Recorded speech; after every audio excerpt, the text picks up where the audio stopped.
Bismillahirrahmanirrahim. Alhamdulillah, wassalatu wassalamu ala rasulillah wa ala alihi wa ashabihi wa mawala. Asyhadu an la ilaha illallah wahdahu la syarika lahu wa asyhadu anna Muhammadan abduhu wa rasuluhu la nabiyya wa la rasula ba'dah. Allahumma anfa'na ma 'allamtana wa 'allimna ma yanfa'una. Wa hayyikum bi tahiyatil Islam, tahiyatin thayyibatin mubarakah, tahiyatin min 'indillah, tahiyatin lil jannah. Assalamualaikum warahmatullahi wabarakatuh. Waalaikumsalam warahmatullahi wabarakatuh.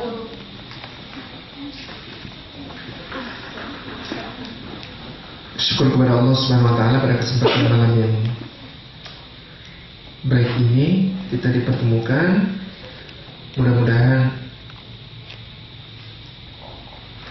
menjadi silaturahim yang terwasilah agar Allah Subhanahu wa taala memanjangkan umur di dalam kemanfaatan dan meluaskan rezeki di dalam keberkahan.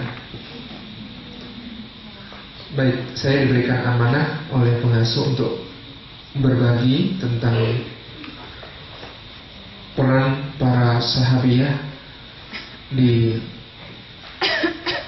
dalam dakwah Islam yang dibawakan oleh Rasulullah SAW. Meskipun mungkin secara proporsi kita akan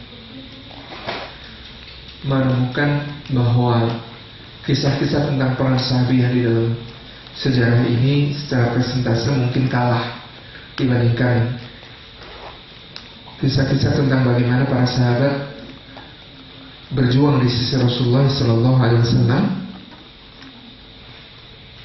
Tetapi kita akan kemudian menyaksikan betapa kemudian peran para sahabiah ini adalah peran yang sungguh sangat menopang dakwah sejak hari pertamanya, sehingga hampir mustahil keberadaan Islam bisa tegak dan jaya tanpa kemudian kehadiran muslimah-muslimah berjuang yang ada di sekitar Rasulullah SAW dalam dukungan mereka lahir maupun batin terhadap dakwah yang diserukan oleh Rasulullah SAW. Jadi itu bermula dari pandangan Islam yang sangat baik terhadap kaum perempuan, di mana kemudian peradaban-peradaban sebelumnya mencatat berbagai macam pandangan yang sangat merendahkan. Dan hari-hari ini tiba-tiba saja kemudian kita diberikan satu arah telunjuk, dikatakan bahwa Islam itu masih memarjinalkan perempuan. Padahal Islam ketika hadir dia membawakan satu perubahan besar yang kemudian memberikan hak-hak yang setara antara laki-laki dan perempuan dalam segala kesempatan untuk menjadi mulia di sisi Allah Subhanahu wa taala.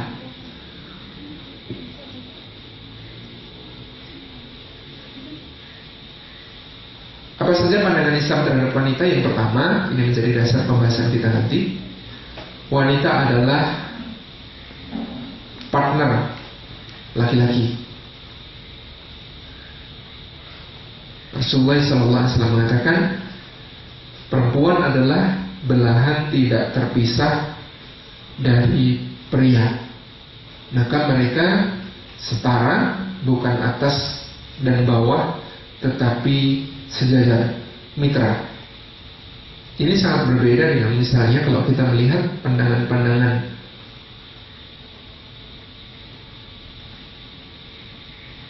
yang ada sebelum kedatangan Al-Quranul Karim, di mana kalau kita ringkas dari buku Kiai Haji Munawar Khalil, itu buku sudah sangat susah dicari di berbagai macam toko buku. Mungkin kalau perpustakaan Islam yang punya koleksi buku tahun 60-an, 70-an yang penerbitnya masih satu saja, yakni Bulan Bintang begitu, ada buku Kiai Haji Munawar Khalil, itu judulnya Nilai Wanita, buku yang sangat menarik. Beliau menguraikan nilai-nilai wanita dari berbagai macam pandangan peradaban, di antaranya Yunani misalnya, dia rendah derajat, budak nafsu dan pelayan, nilainya sebegitu saja. Cina misalnya, juga Jepang, wanita itu budak bagi laki-laki, tidak dapat warisan, Bahkan dalam buku yang terbit di Jepang tahun 40-an, kita misalnya kalau baca di Toto-chan gitu ya, tulisannya Tetsuko Kuroyanagi, kita menemukan kata-kata misalnya, wanita itu untuk dilihat, bukan untuk didengar. Jadi masih dipandang sebagai hiasan belaka yang kemudian tidak layak untuk dimintai pendapat, tidak layak untuk kemudian didengar apa yang menjadi keinginan dan